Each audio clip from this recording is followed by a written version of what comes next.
नमस्कार दोस्तों, आपका हमारे चैनल पर हार्दिक स्वागत है। तो आज के इस वीडियो में हम बताने वाले हैं कि कलयुग और सतयुग क्या होता है और कलयुग में किस प्रकार सतयुग की प्राप्ति हो सकती है। सतयुग उस समय को कहते हैं जिस युग में अधर्म नहीं होता, शांति होती है, पिता से पहले पुत्र की मृत्यु नहीं होती, स्त्री विधवा नहीं होती, रोग रहित शरीर होता है, सर्व मानव भक्ति करते हैं, परमात्मा से डरने वाले होते हैं क्योंकि वे आध्यात्मिक ज्ञान के सर्व कर्मों से परिचित होते हैं, मन कर्म वचन से किसी को पीड़ा नहीं देते हैं तथा दुराचारी नहीं होते हैं, जाति सती स्त्री पुरुष होते हैं, वृक्षों की अधिकता होती है, सर्व मनुष्य वेदों के आधार से भक्ति करते हैं।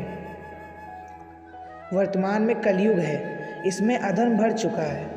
कलयुग में मानव की भक्ति के प्रति आस्था कम हो जाती है या तो भक्ति करते ही नहीं हैं। यदि करते हैं तो शास्त्र विधि त्याग कर मनमानी भक्ति करते हैं, जो श्रीमद् भागवत गीता अध्याय 16 श्लोक 23 में लिखा है। जिस कारण से परमात्मा से जो लाभ वांछित होता है वह प्राप्त नहीं होता है। इसलिए अधिकतर मनुष्य नास्तिक हो जाते हैं। धनी बनने के लिए रिश्वत, चोरी तथा डाके डालने का माध्यम बनाते हैं, परंतु ये विधि धन लाभ की ना होने के कारण परमात्मा के दोषी हो जाते हैं तथा प्राकृतिक कष्टों को झेलते हैं।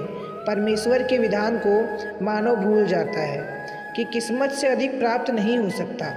यदि अन्य अवैध विधि से धन प्राप्त कर लिया तो वह रहेगा नहीं। जैसे एक व्यक्ति अपने पुत्र को सुखी देखने के लिए अवैध विधि से धन प्राप्त किया करता था। कुछ दिनों पश्चात उसके पुत्र के दोनों गुर्दे खराब हो गए। जैसे तैसे करके गुर्दे बदलवाए, 3 लाख रुपए खर्च हुआ। जो धन अवैध विधि से जोड़ा गया था वह सब खर्च हो गया तथा कुछ रुपया वह कर्जा भी हो गया था। फिर किसी तरह उस लड़के का विवाह किया। 6 महीने के बाद बस दुर्घटना में उसके इकलौते पुत्र की मृत्यु हो गई।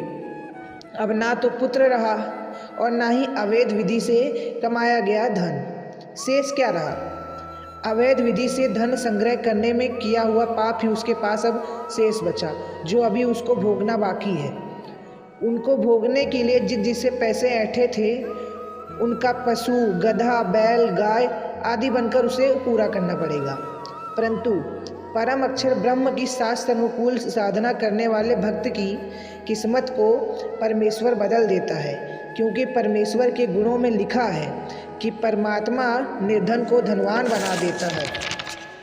सतयुग में कोई भी प्राणी मांस, तंबाकू, मदिरा सेवन नहीं करता, क्योंकि वह इनके होने वाले पाप से परिचित होते हैं। परंतु कलयुग में अब सब बदल चुका है। लोग अहिंसाकारी हो चुके हैं, मांस खाते हैं, मदिरा शराब पीते हैं और आदि दुराचार व्यवहार का अनुसरण करते हैं, जो हम लोगों को नहीं करना चाहिए।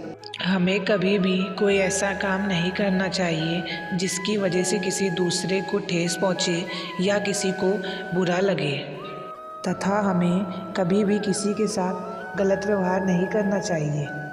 हमें कभी किसी जीव जंतुओं, पशु पक्षियों आदि को नुकसान नहीं पहुंचाना चाहिए। हमें हमेशा भक्ति तथा सच्चाई के मार्ग पर ही चलना चाहिए तथा कभी भी बुराई के साथ नहीं रहना चाहिए। हम अच्छे कर्म करके, साधु संतों की सेवा करके तथा ईश्वर की भक्ति करके कलयुग में ही सतयुग की प्राप्ति कर सकते हैं तथा अपने आप को मोक्ष प्रदान कर सकते हैं और अपना जीवन सुखदमय बना सकते हैं। तो दोस्तों, अगर आपको हमारी वीडियो पसंद आई हो तो चैनल को सब्सक्राइब करके कमेंट में जय श्री कृष्ण अवश्य लिखें, जिससे आपके सारे दुख दूर हो जाएं। धन्यवाद।